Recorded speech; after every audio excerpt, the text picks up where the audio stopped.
Aux quatre coins de la planète, des hommes sillonnent les routes à bord de leurs camions. Ils font plus que transporter des marchandises. Ils tissent des liens avec le monde qui les entoure. Pour ces hommes, l'aventure commence quand ils se hissent derrière le volant de leur camion. Abdourahmane et Adam quittent Addis Abeba pour effectuer un chargement de café, l'or brun de l'Éthiopie. Yon sillonne les pistes forestières de Roumanie pour transporter des troncs d'arbres vers les scieries de sa vallée.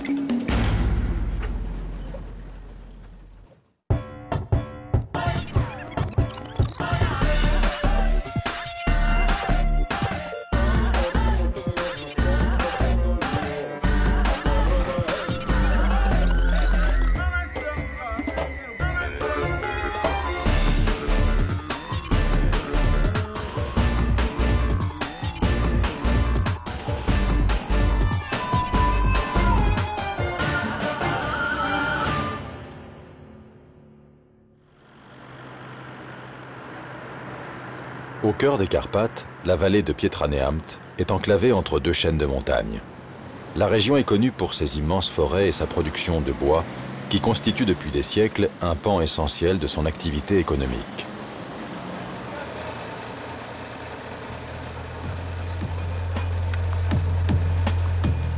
Il est encore tôt quand Yon se hisse dans la cabine de son camion. Sur son ordre de mission sont indiquées les pistes qu'il doit emprunter aujourd'hui pour rejoindre les points de chargement. Yon n'y prête pas grande attention.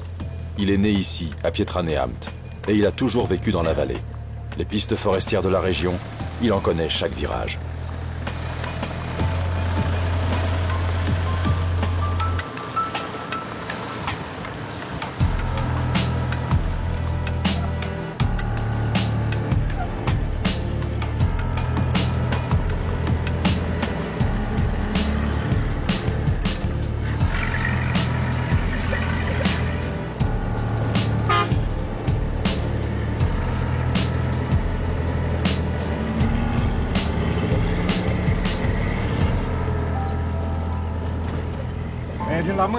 Nous allons à Menza.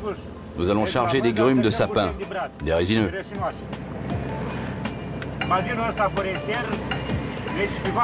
De toute ma carrière de chauffeur, c'est dans cette vallée que j'ai travaillé le plus longtemps.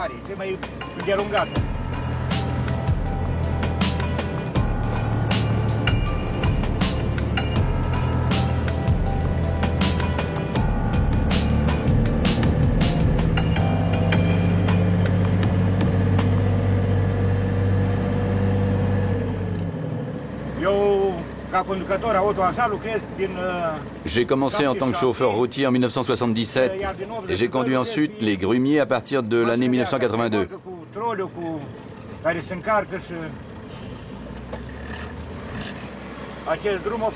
Cette route a été refaite l'année dernière. Avant, c'était une route en pierre, difficilement accessible. Les autorités ont utilisé les fonds nécessaires pour l'asphalter.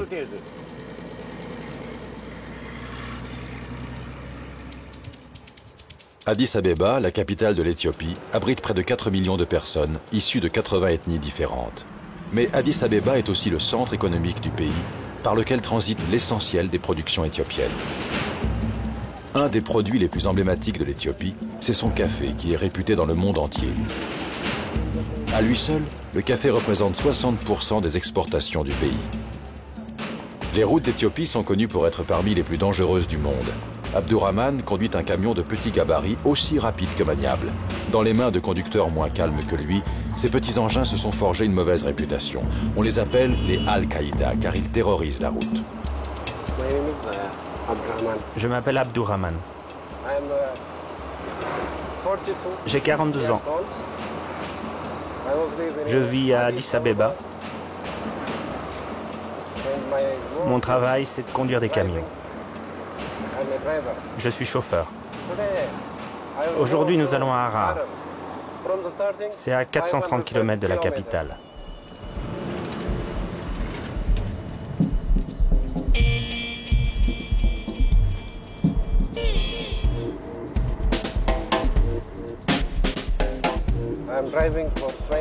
Je suis chauffeur depuis 22 ans. Je n'ai rien appris d'autre. J'ai fait des études jusqu'à l'âge de 20 ans.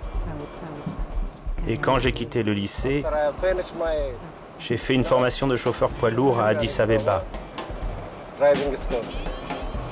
à l'École nationale de conduite. C'est très cher. J'ai payé 195 €.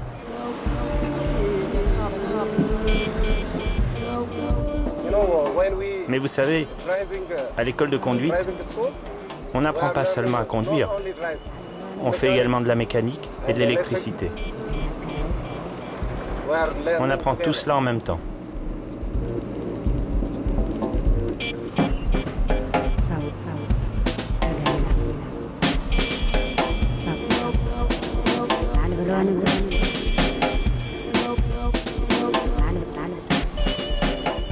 Fin de journée. Après 430 km de bitume, le camion arrive à sa première étape, Harar. Pour effectuer ce long voyage de 5 jours, Abdourahmane est accompagné d'un jeune assistant un peu timide, Adam. Il est chargé de veiller sur le camion et d'apprendre le métier. Aujourd'hui, Harar est connu dans le monde entier pour le café produit dans sa région. Mais la ville fortifiée est aussi la 4e ville sainte de l'islam. Pendant des siècles, Harar a été une étape incontournable sur les routes qui reliaient les hauts plateaux à la Corne de l'Afrique.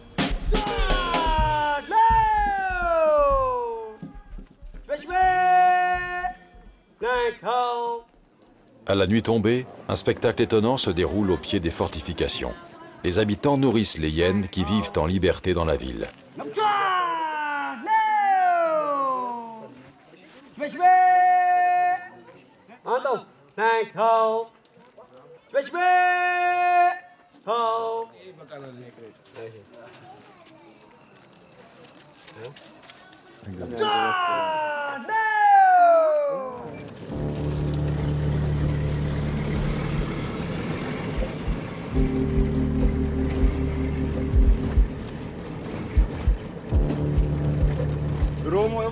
Désormais, la route sera mauvaise.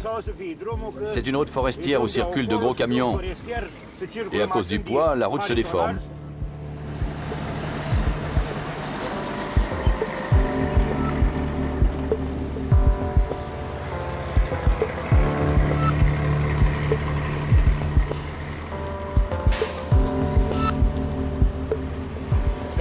Ici, c'est notre bassin d'exploitation. Tout appartient à la Syrie.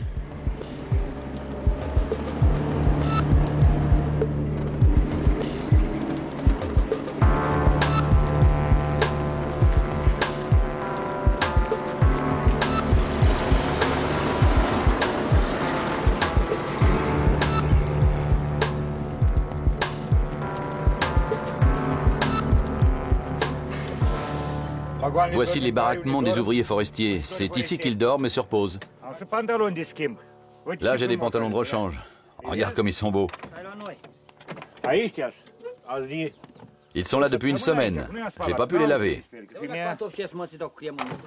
T'as pas du cirage pour les chaussures, non? C'est des chaussures de Maccabée. Comment ça, de Maccabée? C'est des chaussures pour chausser les morts. Mais oui, c'est ça. Allez, laisse-moi tranquille, je suis pas encore mort, hein.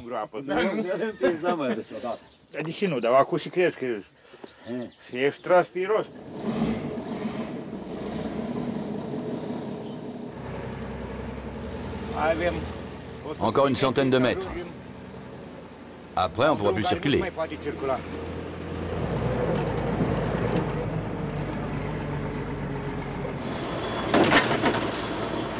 Le camion de Yon est un grumier, un camion avec une remorque escamotable spécialement conçue pour le transport des grumes, les troncs d'arbres fraîchement abattus.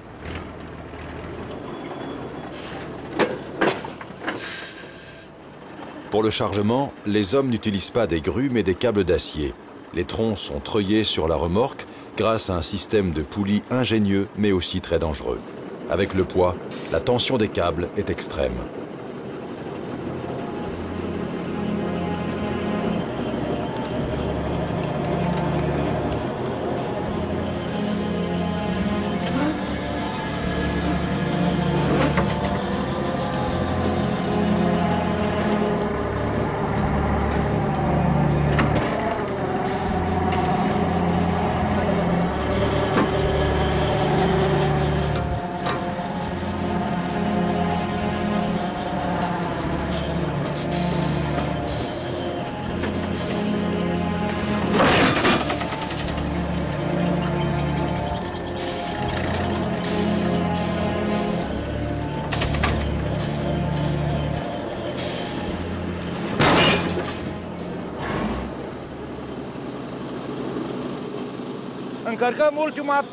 On charge la dernière pièce.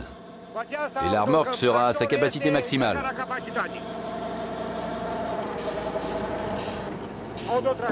Le grumier sera chargé avec environ 17 mètres cubes.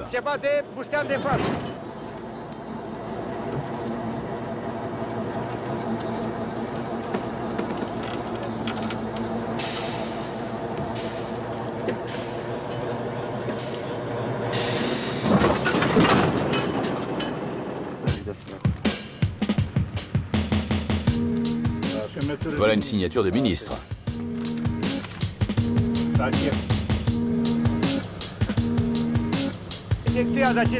Ici, on fait les mêmes manœuvres que sur le premier camion.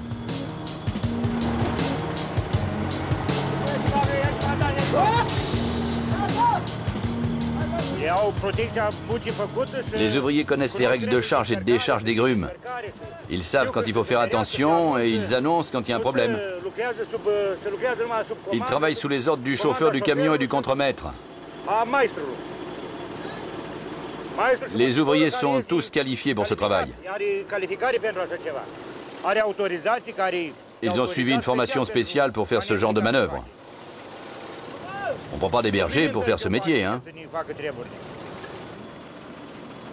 C'est très dangereux, surtout quand il pleut. Si le câble casse, les grumes peuvent tomber dans tous les sens. Il faut être très prudent.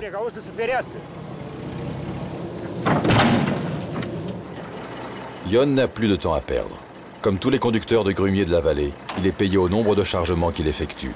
Pour ramener un salaire correct, il doit faire au moins 3 rotations par jour entre la forêt et la scierie.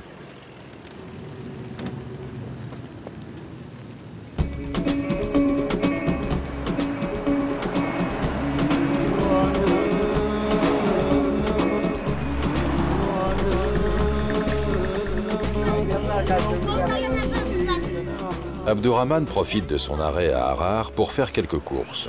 Malgré l'abondance des marchés, il ne trouve pas nécessairement ce qu'il cherche. S'il te plaît, je cherche du 4. Je sais pas. Je cherche du 4. Du 4 ? Regarde là-bas. Tu vas jusqu'au bout, et c'est sur la gauche.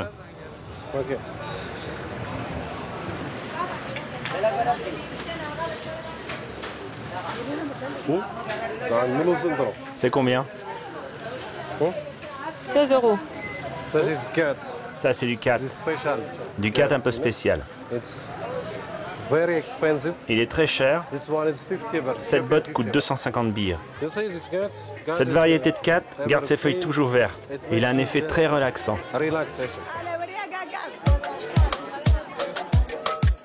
Début d'après-midi, alors que la cité somnole sous un soleil de plomb, Abdurrahman quitte Harar pour rejoindre les contreforts des montagnes Hamar.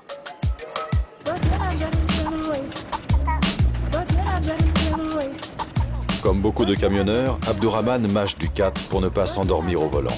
Les feuilles de cet arbuste local sont consommées pour leur effet stimulant et euphorisant. Alors que de nombreux pays le considèrent comme un stupéfiant, le 4 est en vente libre en Éthiopie et consommé depuis des siècles.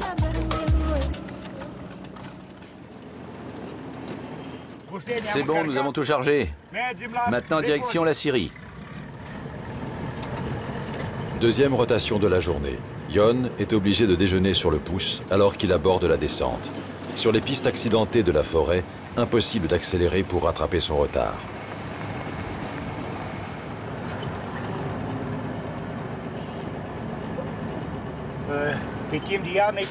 Ici, c'est très dangereux. Si on ne met pas le matériel antidérapant, l'hiver, on risque de glisser avec le verglas. Et même en temps de pluie. Aujourd'hui, ça va. C'est sec. Mais en hiver, quand la terre est boueuse, les conditions sont vraiment difficiles.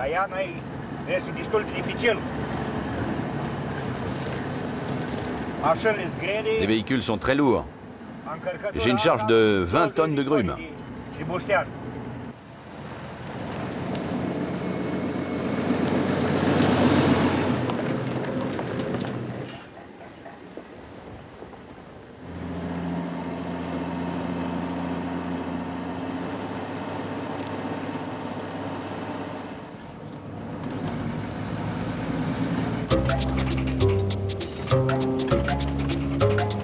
Le camion se lance sur les pistes qui vont le mener jusqu'aux plantations de café. Sur ce genre de terrain, Abdourahmane est ravi de ne pas conduire un camion de plus gros gabarit. Dans 80 km, il sera arrivé à destination au cœur des hauts plateaux, en plein pays oromo.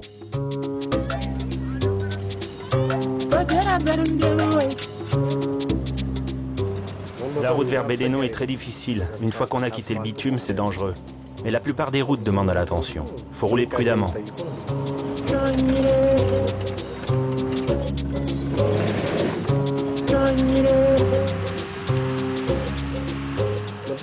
Bédéno est un site magnifique mais pas assez confortable pour moi. Il n'y a pas de lumière dans les rues, pas de passage et donc pas de développement.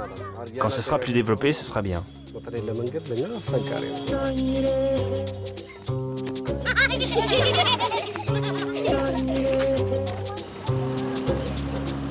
Après une petite pause à Bédéno, Abdourahmane rejoint sa destination finale, le village de la coopérative. Rouler sur ces pistes, c'est pas facile. Surtout de nuit. Je ne peux pas aller plus vite.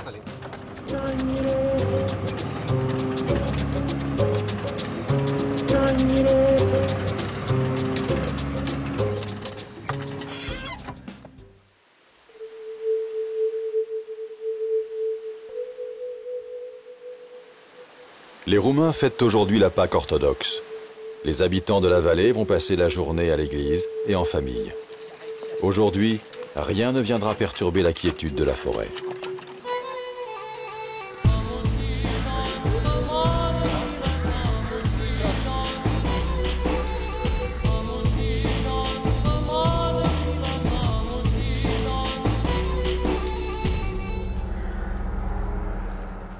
Ion profite de ce jour de fête pour se rendre sur la tombe de son père. Et comme le veut la tradition, il ne vient pas les mains vides.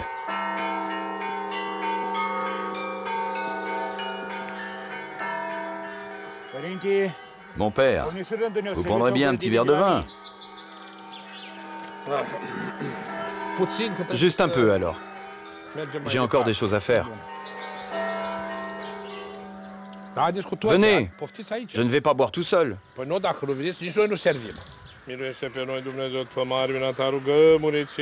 Nous te prions, Seigneur, aie pitié de nous. Nous prions aujourd'hui pour le repos des âmes de Georges et Aurélia. Mon père a été chauffeur de camion toute sa vie. C'est lui qui m'a appris le métier. Il est mort à 72 ans, il est enterré ici. Oh, c'était pas un âge si avancé, mais la vie c'est comme ça. J'avais 9 ans quand j'ai appris ce métier. Il me tenait dans ses bras, j'étais sur le volant. La maison de mon père est à 2 pas d'ici. Mais quand je me suis marié, j'ai changé de quartier.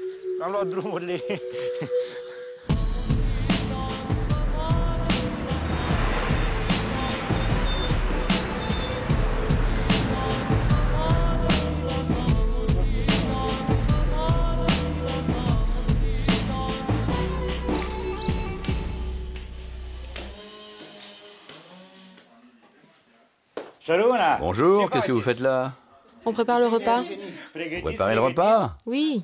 Ouais, très bien.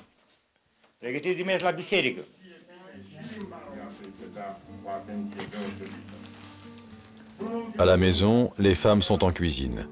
Pour le repas de Pâques, Ion a invité sa tante à venir passer un moment en famille. Aujourd'hui, on met tout dans le micro-ondes. On s'est modernisé.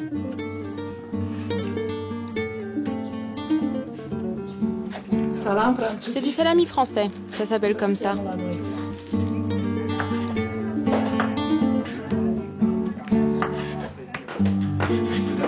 T'as des petits verres? Oui, ils sont en haut, dans l'armoire.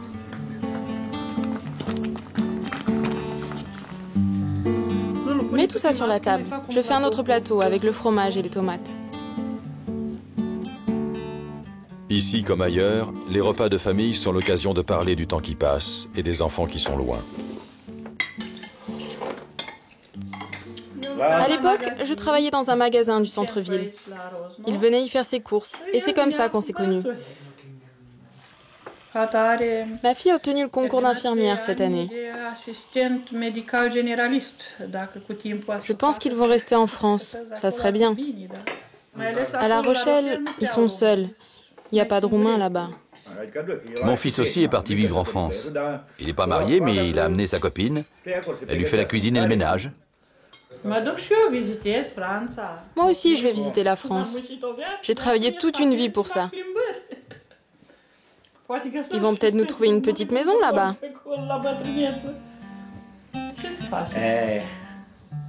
Mon fils va revenir à la maison. Il va pas rester là-bas. Comment tu le sais? Il va revenir. En visite, oui. À quoi bon venir ici?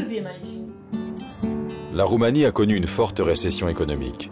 Beaucoup de gens, notamment les jeunes, sont partis s'installer à l'étranger. En été, Pietra Neamt attire les touristes, mais la vallée ne parvient pas à garder ses enfants au pays.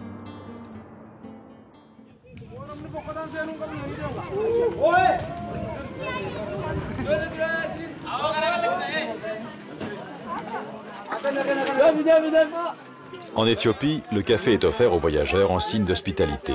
C'est encore plus vrai à Ilili Derartu, où presque tous les villageois travaillent pour la coopérative. À travers le pays, le café fait vivre près de 15 millions de petits producteurs.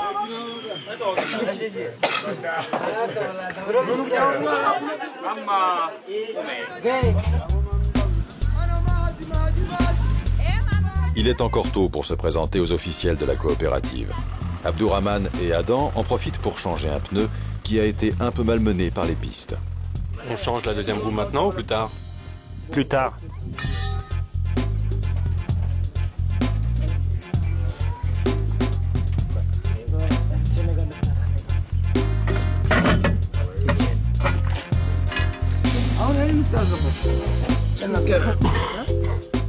Tu vois? Il est complètement bousillé.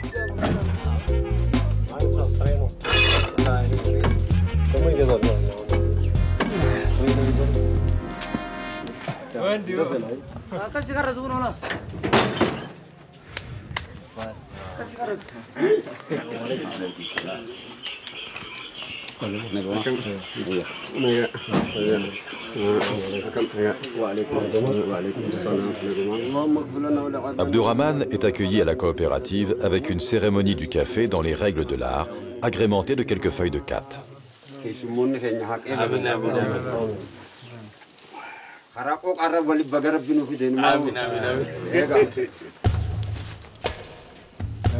Je viens ici pour acheter du café pour un client.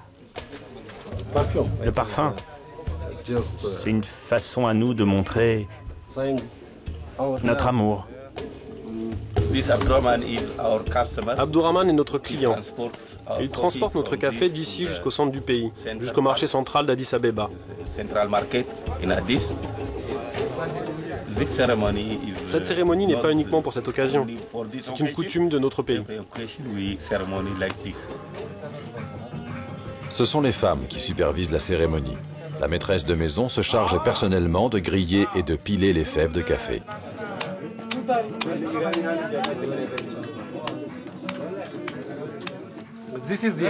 Voici la robe traditionnelle de la région. Ils me l'ont offerte, alors je vais la porter.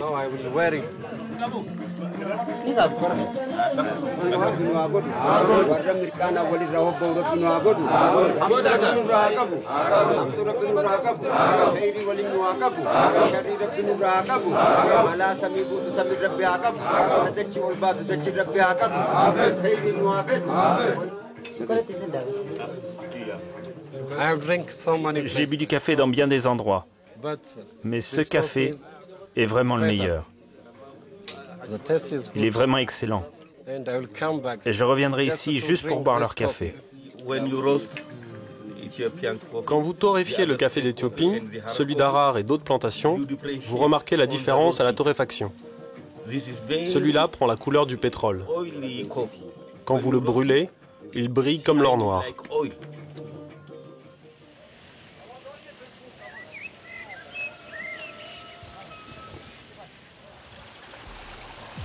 Les bûcherons du canton forestier sont les premiers debout. La semaine, ils dorment dans la forêt pour être à pied d'œuvre dès les premières heures du jour. De son côté, Ion se réveille doucement.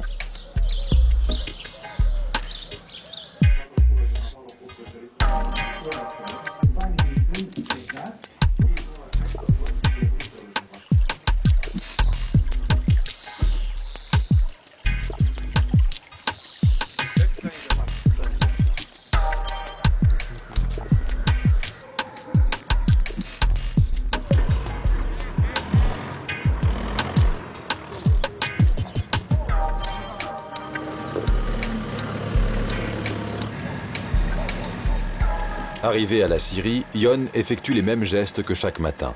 Il nettoie rapidement la cabine et vérifie l'état général du camion.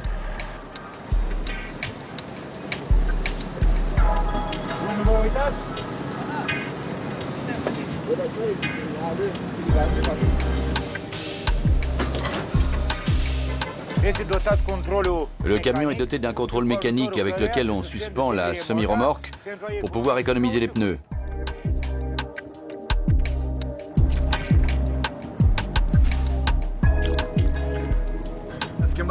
On change un peu le trajet. Tu vas à Garcia. Tu vas là-bas et tu rapportes du hêtre. Ici? Oui, s'il est sain, tu le ramènes. C'est pas Georges qui y va? Non, c'est toi. On ne va pas l'envoyer maintenant. Et puis, il faut que tu changes un peu de parcours. On est d'accord? Ouais, ouais.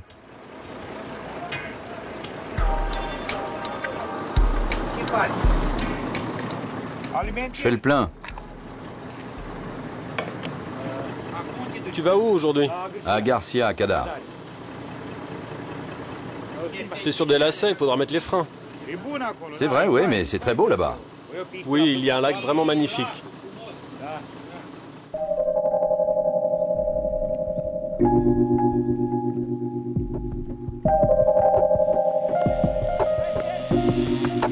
Ion quitte à peine la scierie. Dans la forêt, les arbres tombent déjà.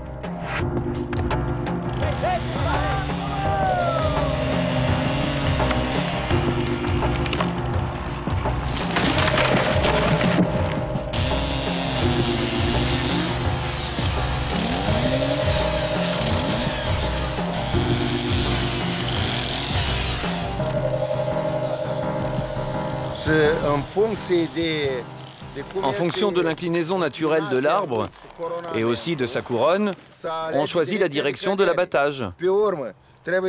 Ensuite, il faut faire des sentiers de refuge d'un angle de 45 degrés. Et une fois la direction d'abattage choisie, on fait une entaille et on coupe l'arbre du côté opposé.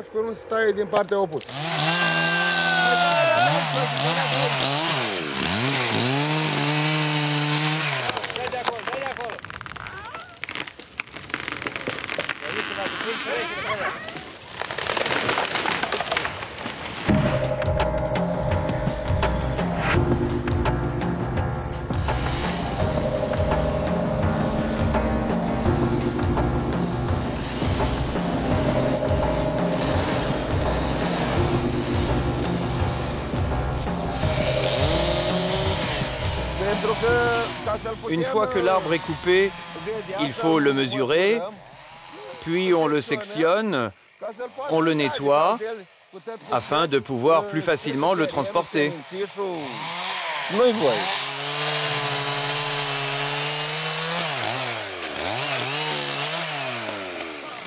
Les troncs fraîchement coupés sont acheminés de la zone de coupe jusqu'au point de chargement. Dans certaines régions des Carpates, on utilise encore les chevaux pour le débardage. Ici, les pentes sont fortes et le tracteur est plus adapté.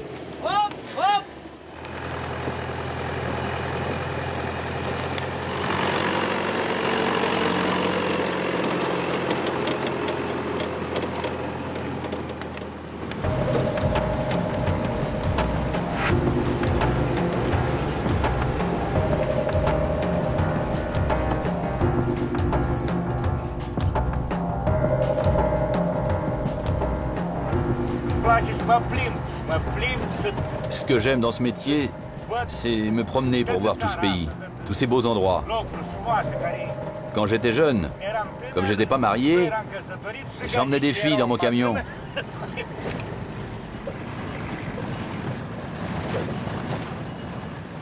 Je pense que c'était mieux dans la période de Ceausescu, hein. De tout point de vue. Pour les congés, on pouvait se distraire.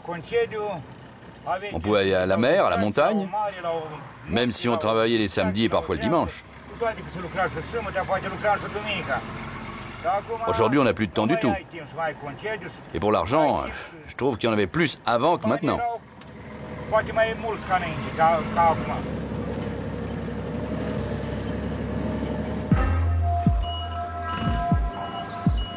Monsieur Tamirat est un contrôleur de l'État.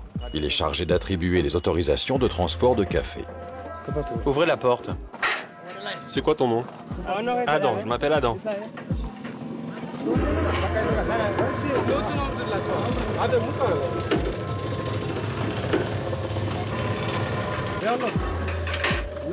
Vous avez des questions? Ne vous en mêlez pas. Monsieur Tamirat est du genre méticuleux. Aucun détail ne lui échappe.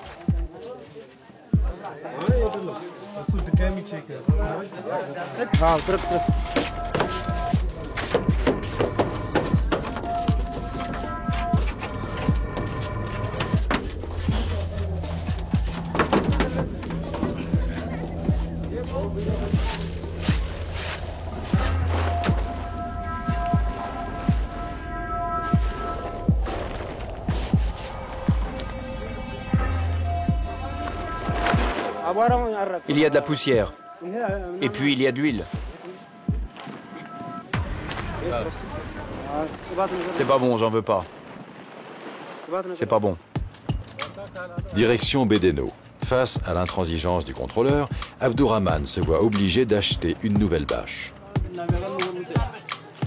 Je t'en prends 2 à 150 bières. Il faut pas qu'elle soit déchirée.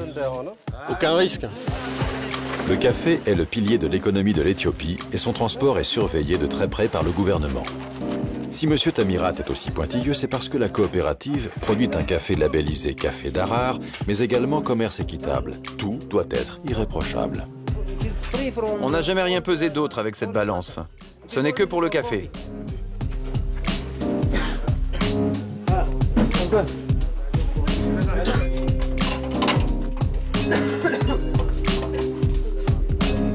Attention, rien n'échappe à M. Tamirat.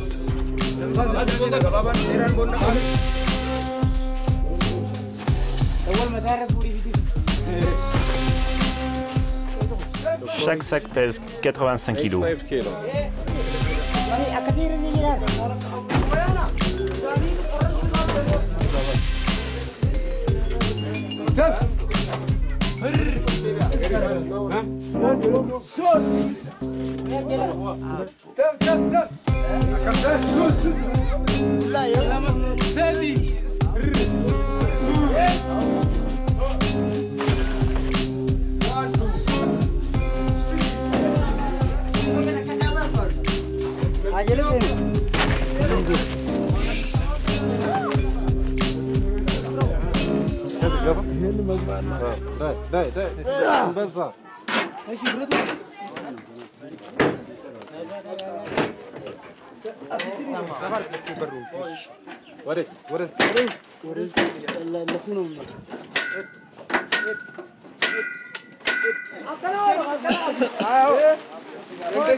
Tu ne l'as pas attaché là. Attache-le bien là. Et là aussi.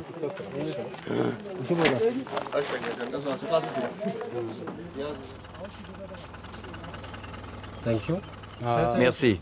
Merci. C'est pour montrer nos sentiments. Mais c'est aussi pour moi, tu vois. Pour moi.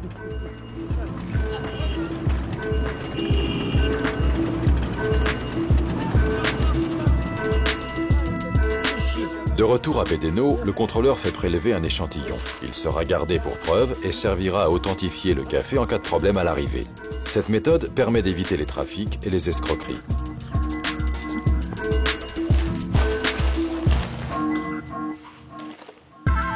Le prix du café sera établi à Addis Abeba quand un autre contrôleur du gouvernement testera sa qualité. La valeur estimée du chargement avoisine les 1 000 €, une somme conséquente en Éthiopie.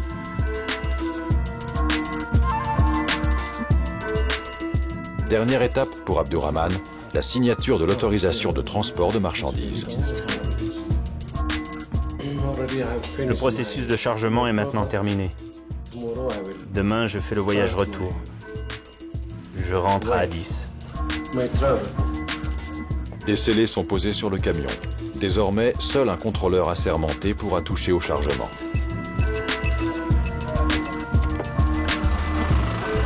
Et en attendant le départ, le camion est garé dans l'enceinte des bureaux du gouvernement.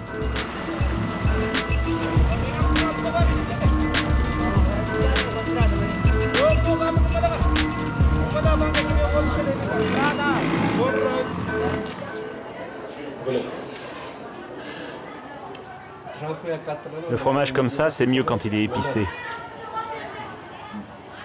Si on mange trop de piment, on peut avoir des soucis. Alors vaut mieux que je n'en mange pas trop.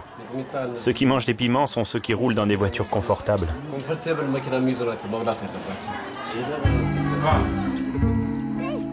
Fin de journée. Abdurrahman et Adam passent une dernière soirée à Bédéno. Ils profitent de la fraîcheur du soir sur les hauteurs des monts Amar avant de retrouver la chaleur des vallées éthiopiennes.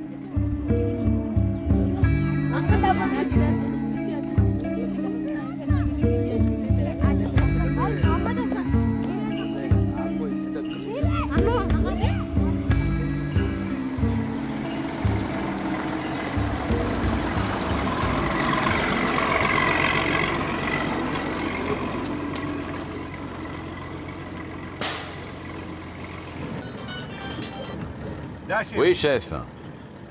Ouais, j'ai fait la moitié de la montée. Oui, je suis dans les lacets. J'arrive dans 5 à 10 minutes maximum. C'est le contremaître qui est au point de chargement. Il nous demande si on arrive ou si on n'arrive pas.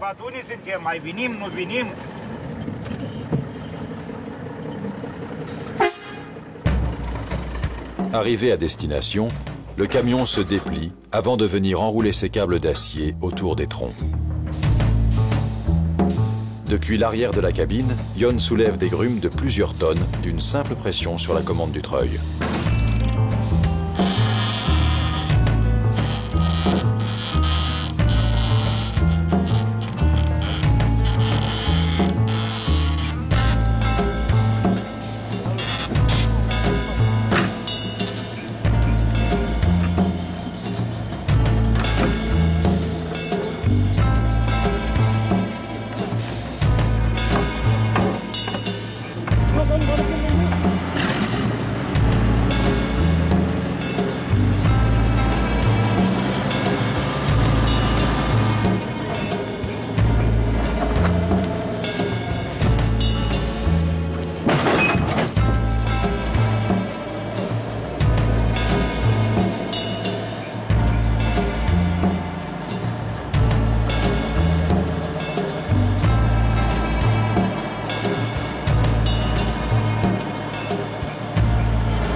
Une fois la charge terminée, on fixe les grumes sur la remorque avec les câbles qui servent à charger.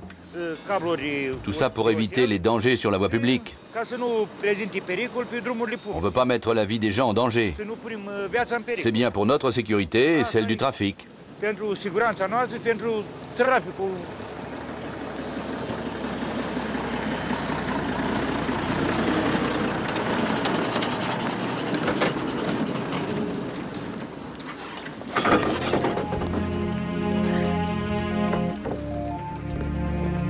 Yon entame la descente. Une fois les troncs chargés, le camion devient beaucoup moins maniable.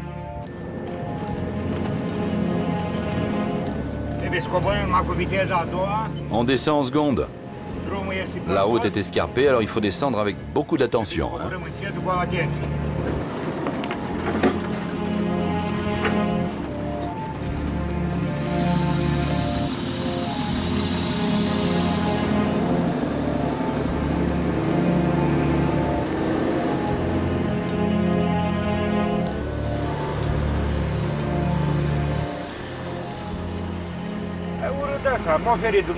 Dieu m'a gardé d'avoir des accidents et de gros ennuis.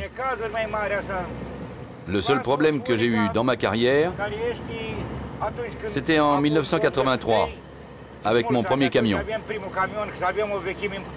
À l'époque, j'avais pas beaucoup d'expérience. Et j'ai renversé le camion à cause d'un amortisseur cassé sur la droite. C'était sur une mauvaise route comme celle-ci, difficilement accessible, et la charge était un peu lourde. Et puis, il y avait des fossés. J'avais un peu de vitesse, l'arc s'est cassé, et ça m'a renversé complètement. J'avais les roues en haut et la tête en bas.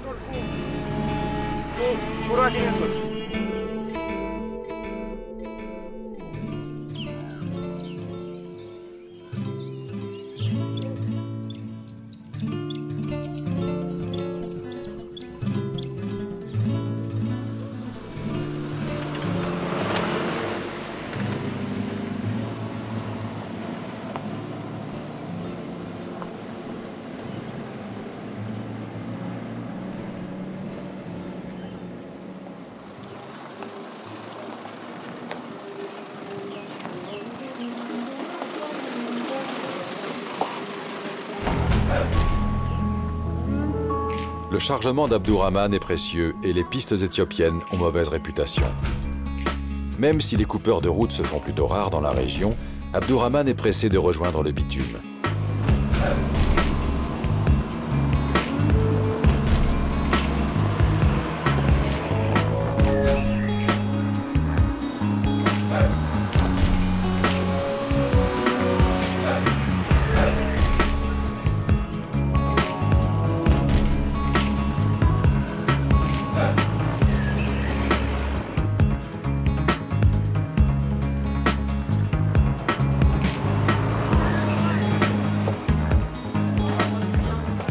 En milieu de journée, le camion atteint l'embranchement de la route nationale. Abdourahmane s'accorde une pause pour manger un morceau.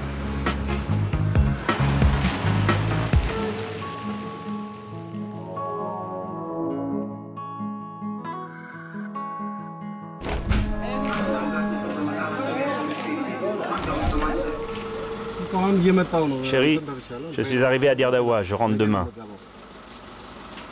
Ça va? Ça va? Comment? On en parle quand je rentre.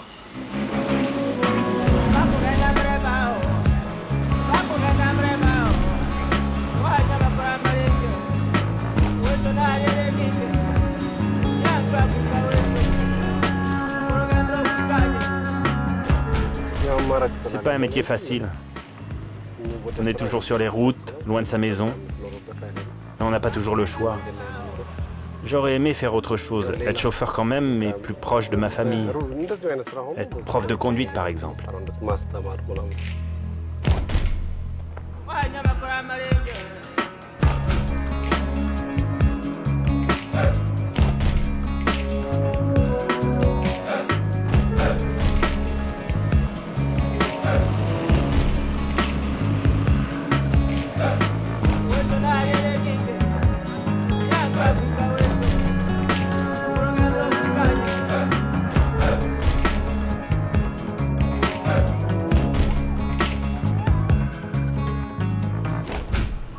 Le camion quitte le massif des montagnes Amar.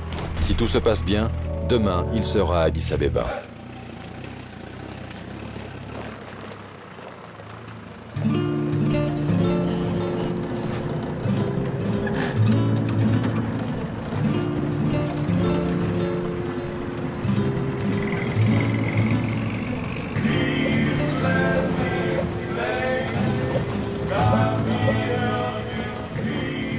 On arrive au camp de base, la Syrie.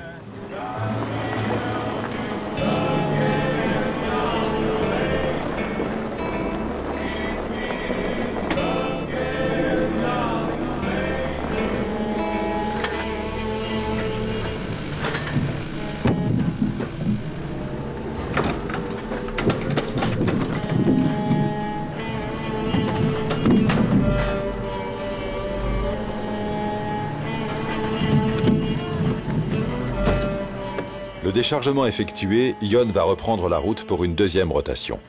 Le bois qu'il a convoyé jusqu'à la Syrie partira bientôt vers l'étranger. Ion, lui, n'a pas l'intention de quitter la vallée. C'est ici que sont ses racines.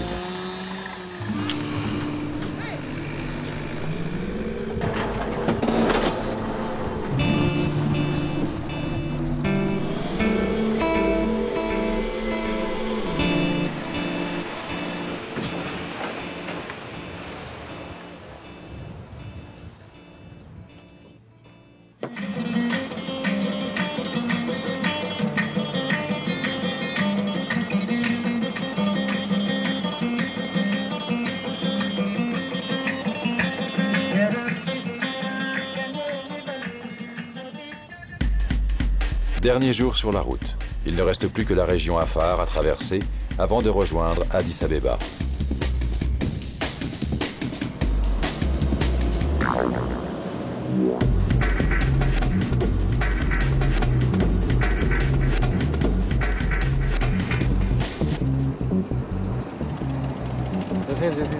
On arrive dans le pays Afar.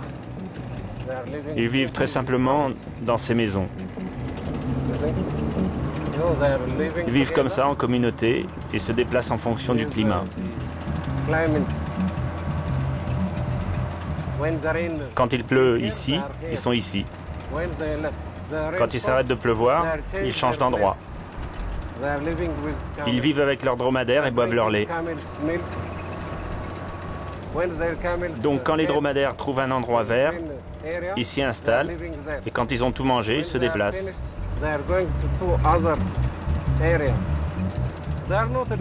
Ils ne sont pas éduqués. Alors, ils s'intéressent à personne.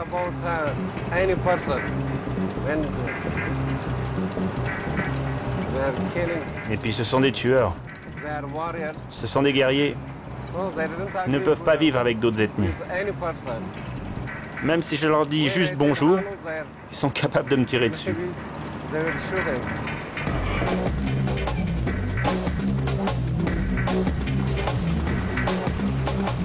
Sur la route, les autorités veillent. Tous les véhicules sont arrêtés, les papiers et les scellés sont vérifiés de près.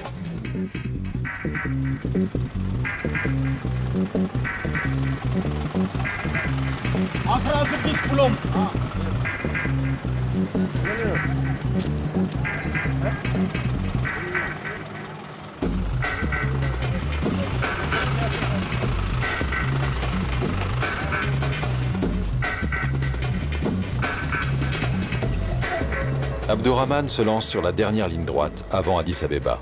Il n'est plus qu'à quelques heures de sa destination finale.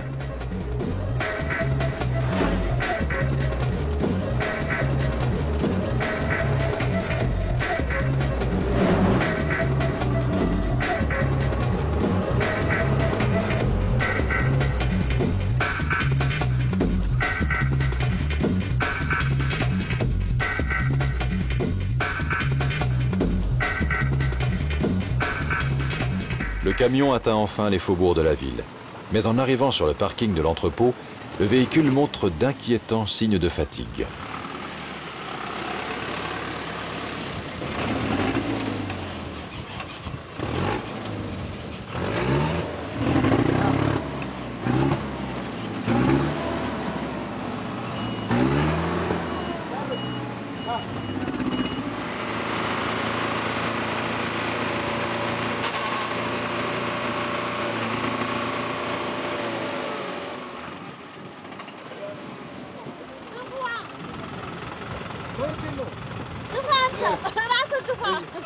Le camion refuse de bouger. Avec l'aide des employés des entrepôts, Abdourahmane et Adam tentent malgré tout de le garer.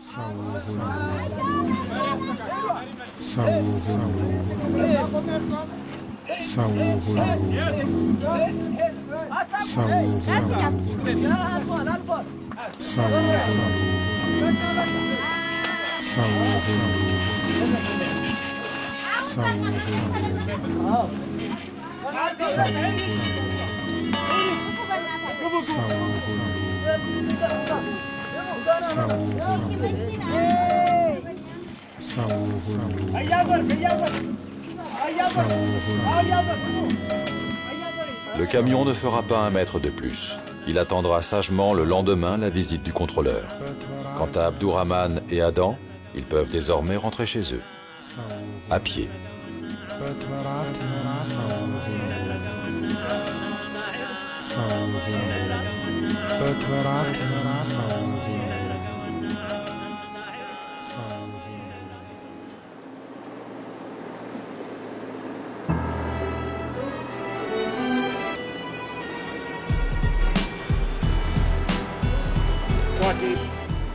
Petit, je jouais au camion, au tracteur. Et mon père, en m'observant, disait « Celui-là, il sera chauffeur, rien d'autre. »